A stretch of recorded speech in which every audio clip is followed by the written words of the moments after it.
Hello, it's Duncan. To be honest, I've been putting off benchmarking the ktor and http4k libraries because measuring software performance is hard and I'm not sure that it makes good TV. The last time I tried, I ended up seeing errors where connections were being broken or reset if we tried to make requests too fast. We can hardly compare performance of things that aren't working, so for this episode I'm having to do science on the code to work out what's causing the problem. Once the problem is isolated, thanks to your help, Albert, I realised that I had to change the approach to measurement. Instead of making requests as fast as possible, I changed the test to adaptively vary the rate to find the maximum we can sustain without errors. I was trained as a physicist, where experiment design is part of the culture. So I hope this episode gives some insight into the thought processes involved in diagnosing and fixing problems in code that we don't own. At some point, we go fast enough that something bad happens and we just get errors. I've reorganized the throughput tests in order to make a bit more sense to me and hopefully you. Let's have a look at test http4k. We set up a handler, and that's routes around the customer's orders, and that means there will be a route here on localhost 8080 customer. And then we run some batches, and for each one of those batches we create the handler as a server on 8080 to match that. And then we use OKHTTP to run a batch of gets, where each one of these gets is asking the client to make this request. So that's our get. And this assertion is checking that we get an OK out of it. So for each batch, we start a new server and a new client, and then we run a batch. That says repeat for batch count. Well, batch count is at the moment 10. So that's 10 batches. Every time through we will run whatever we were asked to run, and then we will display a report about what we got. And if we've got any errors running, then we will sleep, and that's to allow everything to settle down. And finally, run batch, his job is to run request count requests as fast as possible. And it does that by submitting a job which runs this operation, here's the job, to an executor as fast as it can, and that executor is a virtual thread per task executor, so it won't block on I/O. For every job that we submit, we'll get back a future and the job will start, and we can then ask the executor to shut down, and if we do and then await termination, it will run all of the jobs. If it didn't run all the jobs, then this will return false, and we will say so here. So this is a very simple form of structured concurrency where we use the executor to create a whole batch and wait for them all to finish. And then finally we take all of those futures and we check that they do think they're completed, and we get the result from them. And that result will be a response that we check with this assertion here. And by going through each one of them and resolving it and checking the assertion on it, then we can build a list of errors. And there are two types of errors that might happen. One, this operation might have thrown, in which case this get will throw execution exception, and the execution exception will have the reason for the failure, and so we will collect that in our errors. Or this assertion might fail, in which case we collect that as well and put that in our errors. And then finally we return a report of all that stuff. So if I run this, then we will run 10 batches. For every batch, we will start up a server and a client. We'll make 1,000 requests as quickly as we can, collecting any errors, oh, and here are some, and reporting how quickly we managed to process these 1,000 things. So here we processed 1,000 things in 0.18 of a second for a request per second of 5654, but we had 44 errors. Here's the completed run, and you'll see that we're seeing the same thing as we saw last time I tried, which is that the jobs start off slowly and then speed up as hotspot kicks in. But at some point we go fast enough that something bad happens and we just get errors. Now, last time I hypothesized that these errors were due to us making requests so quickly that the Mac TCP stack couldn't cope. And the reason I think this might be outside our process is, well, first of all, that happens both with http4k using Jetty as a server and with ktor using Netty as a server, and both show the same issue. And also it happens if I use a different HTTP client. So this is using OK HTTP, but if I use Apache as an HTTP client, I see the same problem. So I don't think this is caused by http4k or by ktor or by netty or by jetty. It might be the JVM itself, or it might be the OS. I don't know which. But it's a problem because I wanted to test the relative throughput of http4k and ktor, but what does it mean to have throughput with errors? We really need to get ourselves to the stage where we're not getting these errors in order to judge how fast we're going. And in fact, there's another problem, which is these batches are over very, very quickly. You see here we're processing 1,000 requests in 0.21 of a second. Well, that doesn't really feel like a sustained throughput. I think maybe each one of these batches would have to be running for 5 seconds or so before we considered it to be sustained. So let's edge our way towards that. Here we were processing 1,000 requests in 0.25 a second with no errors. Now if we want to be running for 5 seconds, there are 20 quarter of a seconds in 5 seconds, so the equivalent would be 20,000 requests in 5 seconds. Let's try that. So we can go back up here and we can say, let's try 20,000 requests on the assumption that that might run for 5 seconds. Let's see. Aha. Well, I stopped that before it went too far. You can see we actually prompted some logging here, and it's because we threw a Java IO exception with too many open files. There's another one. But you can see we did actually run here, and it was 20,000 requests in roughly 5 seconds. But we got 1,255 too many open files. The second batch, we got our normal connection reset by peers and connection reset, and a whole bunch of places where we got a client error caused by timeout, and again, too many open files, and the same sort of thing for the third batch. Just interesting what Explain with AI will say here. Well, AI Assistant tells us that the application is exceeding the open file descriptor limit, which is a system resource that programs use to read or write to files or sockets. And I guess here we're talking about sockets. Each open file takes up a file descriptor to active network connections, so it looks like we simply can't open 20,000 files, 20,000 connections all at once. It says we can increase the limit, and this is how we find out the limit. Let's have a look. Copy that. ulimit minus n, and that seems to say that our limit is 10,240 files open. And it looks like here we tried to create 20,000 or so pretty much in one go. So that's here where we're quickly as possible submitting jobs to the executor. That job is going to run operation here, which is going to make the request. And so this executor is going to run 20,000 connects as quickly as it can. It would be interesting to see, I think, how quickly we are actually submitting all these jobs. So we've got this start time millis here, but if we had val emitted time milliseconds is system current time millis, then we could add that into our report. So here's report. We could say we started it there, we had submitted everything by that time, and then we finished everything by this time. We'll put submitted time milliseconds in there, and we've got this duration here, which is the entire duration. Let's have another one, which is submission duration. And that is not the end time, but it's the submitted time minus the start time. So if we take that and now go to where we print our report, it's here. We could say submitted in submission duration, processed request count in duration. Let's run that. So again, we're getting too many open files. Well, that's not surprising because we haven't changed the limit. But here you can see that we submitted all of our jobs in 0.017 seconds, and it then took another 7 seconds to process everything. But I think we'd be happy with not trying to open everything at once. We'd be happy with that 20,000 requests smeared out over our 5 seconds. So we could do that by thread sleeping in here.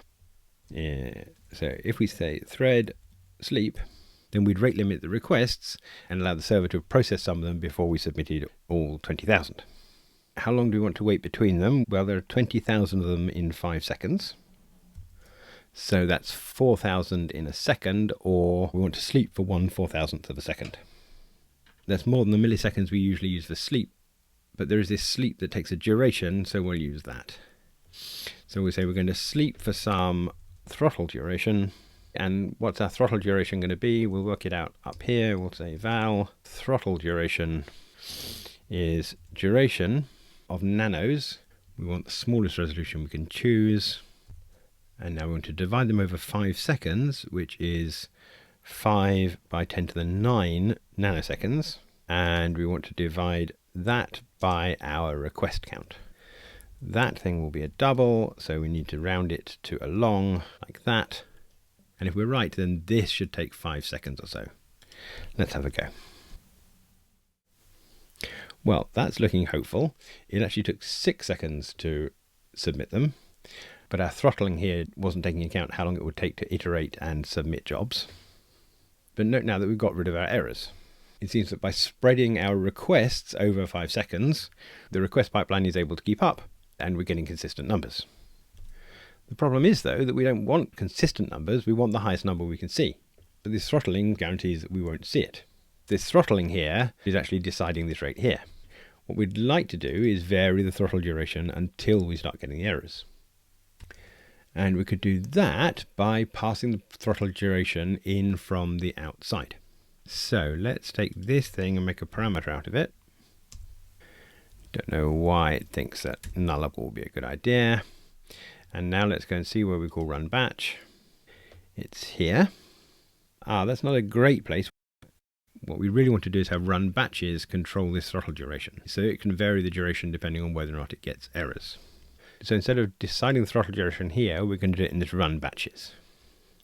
So what I'm going to do is I'm going to take that thing, I'm going to put it into here and say val throttle duration is that thing. And now this function here, the one we're going to run every time, is going to take that duration. So we're going to put this as something called throttle of type duration, and we're going to pass that into there. Now this block here is this block here. So that is throttle duration is the parameter to that block, and we can put it into there. And we'll need to do the same thing for the ktor version. So let's do that. So this is going to be throttle is our lambda parameter that we feed back into there. Let's just try running to see that we do get the same results. And there we go. We're submitting them over 6 seconds to get 3,000 requests per second. We'll stop that. And now we can vary our throttle duration depending on whether we get any errors. So we'll make this a var. And in fact, I think I'm going to keep the simple things. So we'll say that this thing here is the thing we'll vary. So this is throttle nanoseconds. We'll pull this into here just as a val. And I'm not sure we need to know the display name for now. Let's just put the throttle duration in at the beginning. Now then, we believe it's the throttling that's stopping us getting errors. So if we do get errors, not only do we want to back off a little bit, but also we want to take our throttle duration in nanoseconds and make it longer. So we'll say that is throttle nanoseconds times 1.2. And in order to make that work, this will have to be a var.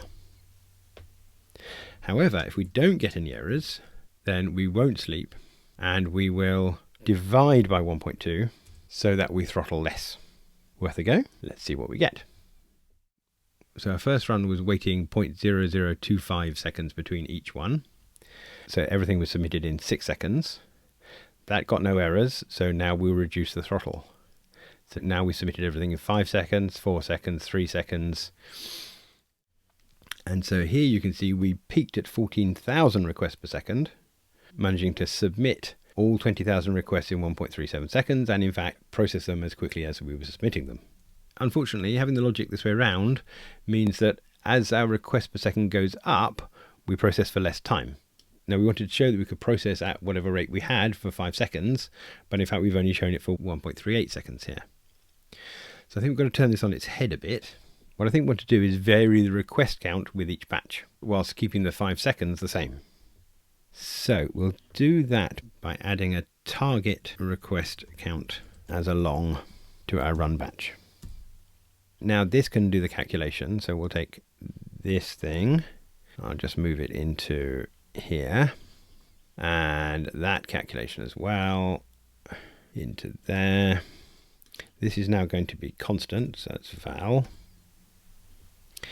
And this is going to be the target request count, not the request count. And this is how long we want to take to process those requests. Okay, so we should be able to inline that. And that's our throttle duration. Now we take this throttle duration away. And now our variable here is going to be our target request count, which is going to start at request count. And we'll make that a double so we can do maths on it. The throttle duration is going away from here. We're passing the target request count into here, round to long. Let's put our target in here and there. And now we use the same maths, but we use it on our request count. So we add target request count. If we get an error, that's going to have to go down. So we'll divide that time. And I messed that up. That should be target request count, target request count, target request count, target request count. Phew. That and that. And now the thing we're running doesn't want to take a throttle. It wants to take the target request count. So we will put that in there. Now just about compiles, although in here we want this to be target request count, like that, and the same here. Not, I'm afraid, a very edifying refactor. And finally, we need to be building target request count, not request count calls. Although that now turns out has to be an int, so let's chase that back again. I guess that needs to be an int, round to int. Any errors? Just that one. And I think up here we should say this is initial request count, and that should only be used in one place here, but it is here, so this should say target request count. Glad we checked. Let's run. Okay, so the first target was 20,000 requests in 5 seconds, but it actually took us 6.5. But we processed them all to give us 3,000 requests per second. So we got the target, giving us higher requests per second, and so on. I'll just let that run.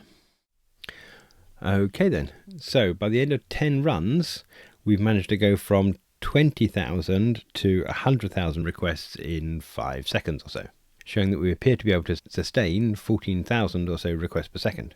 But as we don't have any errors, we still don't know what the top limit is. Let's play with that by increasing our multiplier. So that is this 1.2 here. So let's take this out of here, make a variable out of it in this block. This is our multiplier, move it up all the way to the top. And now I think let's make that 1.4 and see whether that's enough to give us errors. It seems that once we get up past 200,000 requests in 8 seconds or so, then we are once again ending up with over 10,000 files, 10,000 requests in flight. Yes, I get the same thing when I run it again, and I'm really not quite sure what to do about that, to be honest. I suppose we could try and run the test with the U-limit set higher to maybe 20,000 files, or perhaps when we're actually doing work in these throughput tests, then the problem will go away because the server will start rate limiting the incoming connections. I really don't know where this is going to go, but I do think we've both suffered enough for the day, so let's call that an episode. If you'd like to see whether I do manage to dig myself out of this hole, then please subscribe to the channel. Like the video so that YouTube will show you the next one, and maybe even buy the book that I wrote with Nat Price called Java to Kotlin A Refactoring Guidebook, details of which... Oh, hold on a minute. I just stopped recording and then thought I'd have a little play, and this has happened. What I did was I was annoyed that we were taking 6 seconds rather than 5 seconds to submit all the jobs. So I made this sleep here, inside the submission of the jobs, adaptive. So we look at how many jobs are remaining and how much time we've got to submit, and then we sleep for the appropriate amount. That means that we submit in not 6 seconds as before, sometimes 7, 8, but now 5 seconds. And that faster rate of submission seems to mean that we're seeing errors earlier. So previously we'd managed to get up to 200,000 submitted in 8 seconds. Here though, after a quarter of that submitted in 5 seconds, we're getting errors. And because we're getting errors, we're backing off, go back down to the next increment. Then we don't get errors, we come back up, then we go down, and then up, and then down. So it seems like this is telling us that our peak request per second is somewhere between 7,800 and 10,000. I think I'll give this one more run with a batch count of 20, a batch duration of 10, but spread 40,000 out over that 10 seconds. And then we'll give ourselves a little bit better resolution by making this down to 1.3. I'll run that. And here we have it. For 10 seconds, we managed to process 11,000 requests per second. Although at some point we did start getting too many open files again, which is annoying. Back down here, though, we seem to have settled into a pattern of 6,000 requests per second being the peak, because every time we went out to 8,000, we started getting errors. I'm beginning to wonder whether there's just too much else going on my Mac at any time to allow us to get reliable benchmarks, but I'm going to sleep on it and see whether I feel better in the morning. Thanks for watching.